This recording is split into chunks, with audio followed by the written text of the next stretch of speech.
Bienvenue dans ce nouveau podcast dans la tête de Claude Eugénie et dans la tête des entrepreneurs aussi tout simplement. Alors, aujourd'hui je voulais parler d'un sujet, j'avais fait une présentation il y a quelques temps, il y a peut-être 4 ans, je sais même plus, et une présentation devant tout un tas de femmes en fait, c'était sur Paris, et pour l'occasion de Femmes Libertes au Potentiel, une des premières éditions, donc j'ai fait ma conférence, j'ai raconté un petit peu mon histoire et ce qui m'est arrivé. En gros, voilà, moi j'ai fait deux grossesses tout à fait normales, mais qui se sont finies en catastrophe. La première, j'ai attrapé une infection à l'hôpital et je suis restée 3 semaines et ils m'ont réopéré à l'aveugle au bout de 3 semaines et ils ont vu que voilà qu'il y avait un abcès dans la trompe et finalement j'étais à 2 doigts de faire une septicémie, donc de mourir, on va dire. Deuxième naissance, c'était en 2016. Là, je me dis, allez, cool, ça va bien se passer, j'accouche par voix basse et puis tout de suite, je commence à trembler, je commence à avoir froid, je me sens pas bien. Et là, j'étais là, j'avais envie que d'une seule chose. déjà, quand on accouche, c'est voir un truc, enfin, je sais pas si c'est toutes les mamans, si c'est le cas pour vous, mais dès que le bébé est sorti, j'ai attrapé mon chéri, j'ai dit tu surveilles l'enfant, tu le lâches pas des yeux. Il est parti et il a suivi l'auxiliaire de vie qui s'occupait du petit et tout et après moi j'étais tranquille, je dis ah c'est bon, j'ai tout donné, maintenant je vais pouvoir me reposer. Et là je vais pouvoir me reposer et tout et puis ils ont pas fini en fait parce qu'il faut finir, faut enlever le placenta, des trucs comme ça et tout. Désolée âme sensible s'abstenir, mais c'est l'histoire de la vie, voyez-vous. Et donc du coup, et donc du coup j'étais là, je suis fatiguée, j'en peux plus là. J'ai tout donné, donc maintenant je vais me reposer. Donc je vais pour fermer les yeux, et puis je sens, on me gifle. Madame, réveillez-vous, vous endormez pas. Je dis non, mais j'ai tout donné, laissez-moi tranquille. Non, vous endormez pas. Donc ils arrivent à me garder éveillée. Ils me stabilisent, et puis après... tout le monde, on garde en observation, et puis je suis là avec mon chéri, on discute, le bébé est là, et on est super contents. C'est notre 3e enfant, on a une famille recomposée, donc lui, il a un fils de son côté, moi j'ai le mien, enfin j'ai ma fille, et puis ensemble on a eu un enfant. Et là, ce qui se passe, c'est que, il commence à se faire tard, il est minuit et demi, il doit retourner à la maison. Il retourne à la maison parce que l'aîné était resté tout seul à cette époque-là. Et donc du coup, il retourne à la maison. C'était il y a 5 ans ça. Et le lendemain matin, je me réveille, je suis encore en salle d'observation. Et je l'appelle, je dis alors et tout, ça va, tu vas faire la déclaration à la mairie. Il me dit oui, je vais faire la déclaration, mais peut-être aujourd'hui ou demain à voir et tout ça. Je fais ok. Alors que je suis au téléphone avec lui, une infirmière vient et me fait une prise de sang. Elle s'en va. Je continue à papoter, ça me fait du bien, tout ça, j'ai hâte qu'ils reviennent, je dis voilà, n'oublie pas quelques affaires et tout ça. Il me dit oui, t'inquiète pas ma chérie. Et là, le médecin arrive, pendant que j'étais au téléphone, il me dit oui, on a vu en fait que vous faites une hémorragie interne, donc on va devoir passer au bloc pour sauver votre utérus, quoi. Votre utérus est déchiré pendant l'accouchement. Je fais ah ok.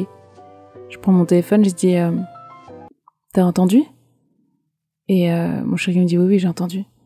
Et puis il fait ok, écoute, tiens-moi au courant et tout, nanana, on continue un peu à discuter. Et là le médecin revient, il a son masque cette fois-ci. Et il me dit, le médecin dit écoutez, on va devoir aller au bloc là, on va tout faire pour vous sauver. Et là, à ce moment-là, il est passé de sauver votre utérus à on va devoir vous sauver. Le temps s'est arrêté. Et là, je fais à mon chéri, je fais mais je t'aime. Et j'ai raccroché. On m'amène au bloc et là, j'essaie de détendre un peu l'atmosphère. Enfin, je me dis bon, je suis dans un hôpital donc tout va bien se passer, mais entre-temps mon chéri voit sa vie défiler devant lui en se disant waouh, je vais me retrouver super célibataire à m'occuper de notre fils et tout seul, ça va être dur. Et j'arrive au bloc. Là, le médecin me demande, voilà, est-ce que vous êtes allergique à quelque chose ? Je dis, au vinaigre de Xérès.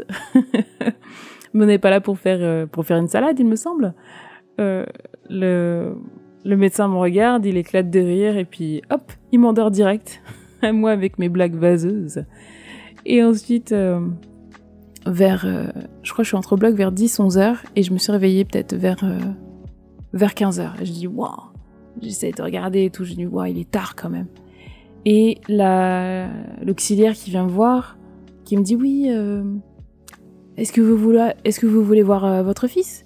Et je dis, ben non, parce que ce gamin, je le connais pas. En plus, je venais d'être intubée, donc j'avais du mal à parler et tout. Je disais, non, j'ai pas envie de le voir. Moi, je m'inquiète parce que je sais pas si le papa va bien, en fait. Il devait s'inquiéter, je pense. Et donc, finalement, elle dit, bah écoutez, on va attendre un peu et après, on va vous mettre en salle de réveil et il va pouvoir venir. Donc, il vient et tout. Et là, je le vois, j'ai vu le soulagement sur son visage. C'est la première fois que j'ai vu le soulagement et l'amour et l'apaisement sur le visage de quelqu'un. Et c'était beau à voir.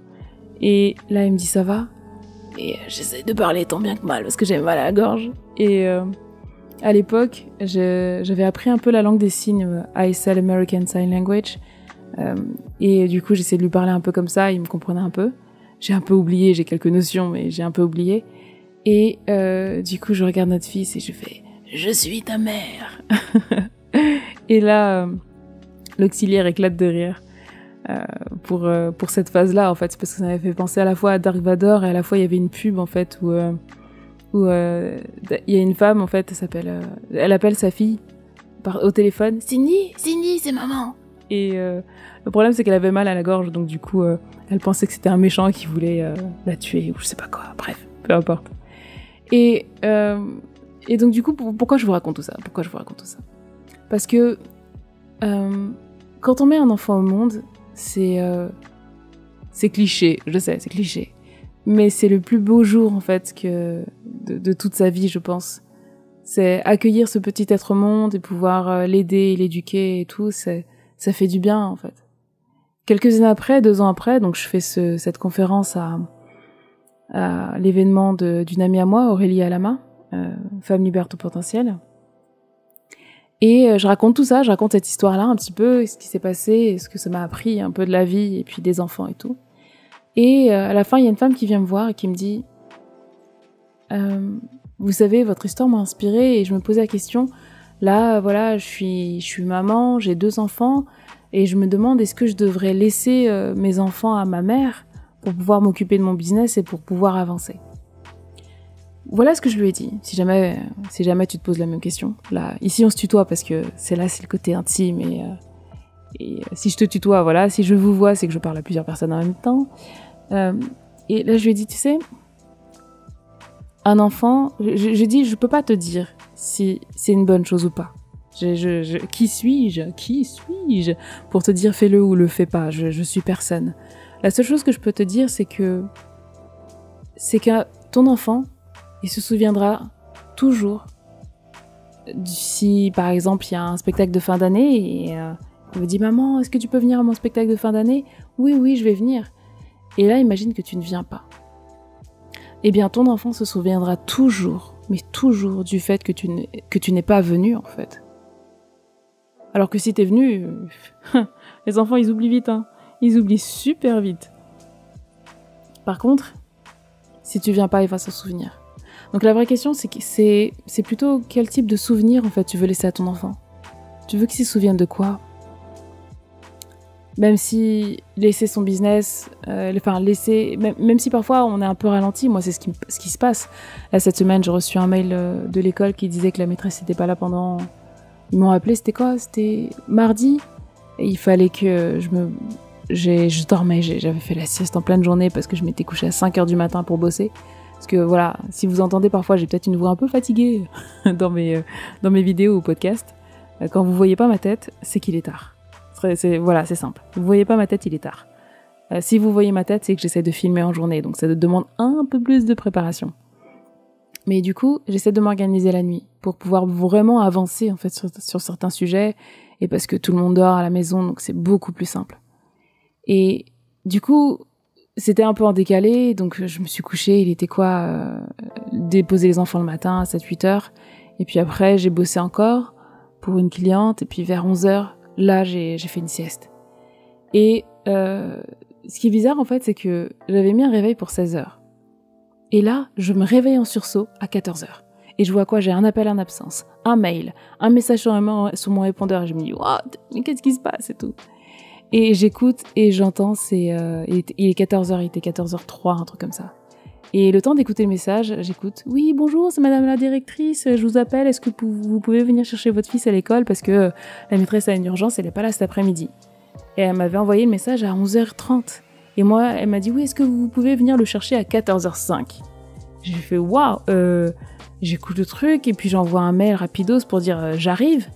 Et là, je vais me brosser les dents, tout, j'enfile mes vêtements à l'arrache. J'avais encore la marque de l'oreiller sur le visage. Je suis partie en catastrophe. Je monte sur ma trottinette et hop, je vais chercher mon fils. C'est pas une trottinette électrique, hein, c'est vraiment moi qui pousse avec les pieds. Et je vais chercher mon fils et je reviens à la maison et je suis fatiguée. Lui, il est là, oh, maman, tu sais et tout. Donc après, on se pose dans le lit, il est là, il joue à Minecraft. Il était super content de passer du temps avec moi et j'étais là, je fais, oh, je peux pas bosser. Et en même temps, je suis contente d'être avec lui parce que ça, c'est des moments, en fait, on peut jamais mettre en arrière, en fait. Moi, par exemple, j'adore écouter les vidéos YouTube en accéléré, mais la vie, elle est pas en accéléré et la vie va toujours dans un seul sens, elle va vers l'avant et je reviendrai jamais en arrière, en fait. Et là, j'ai reçu un mail, la maîtresse qui dit, qu'elle sera pas là jeudi et vendredi. Du coup, je dis, bon, on va rester à la maison toute la semaine ensemble, donc ça m'oblige à revoir mon planning, là, peut-être à travailler un peu tard.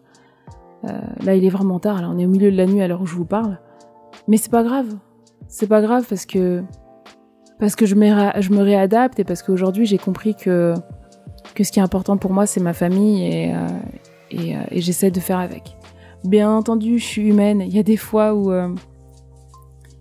c'est dur, il y a des fois où j'ai envie de dire écoutez les enfants, vous me parlez plus pendant une semaine et j'ai envie d'avancer. Il y a des fois j'ai envie de faire ça, mais c'est pas toujours possible.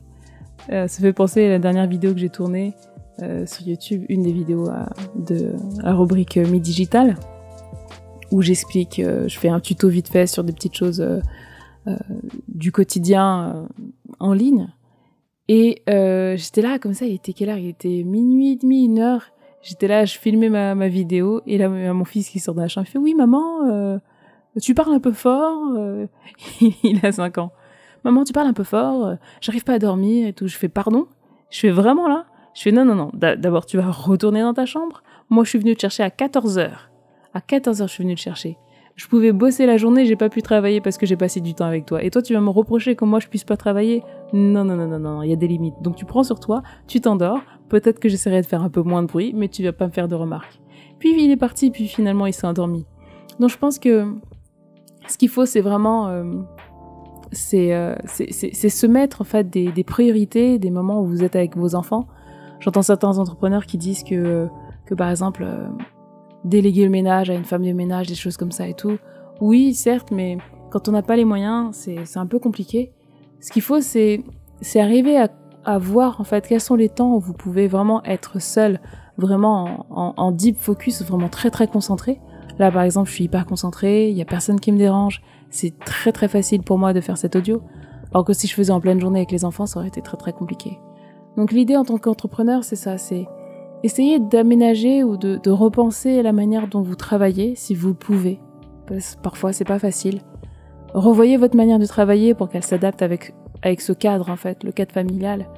Ça vous permettra déjà d'optimiser votre temps, de passer des moments de meilleure qualité avec vos enfants, et puis accordez-vous aussi des jours de repos, c'est vraiment important. La carte du jour est la suivante. Sèche tes larmes. Ne sois pas mélancolique, laisse partir ce qui est terminé. Savoure ton présent et rêve de ton futur. Le chagrin permet de faire sortir les émotions. La mélancolie ramène vers le passé et elle ne donne rien. Mais ces émotions sont humaines et tu as le droit de les vivre. Je suis là pour t'aider à passer au travers. Qu'est-ce qui vous cause autant de chagrin? Votre ange gardien est avec vous et compatit à cette peine. Il aimerait que vous puissiez voir tout le chemin que vous avez parcouru jusqu'à maintenant, que vous puissiez réaliser que tout a été fait et que vous devez maintenant lâcher prise. Pleurer fait du bien, aide à exorciser la douleur, les souffrances et les émotions enfouies à l'intérieur de vous. Une fois la peine tarie, respirez à fond et reprenez le quotidien sans trop tarder. Votre routine vous attend. Vous avez posé une question et votre ange gardien aimerait vous dire de ne pas tomber dans la mélancolie. Cet état doit être de passage seulement. Il ne faut pas vous y accrocher. Vous êtes peut-être en train de rêver à quelque chose qui n'est pas pour vous? Votre âme le sait.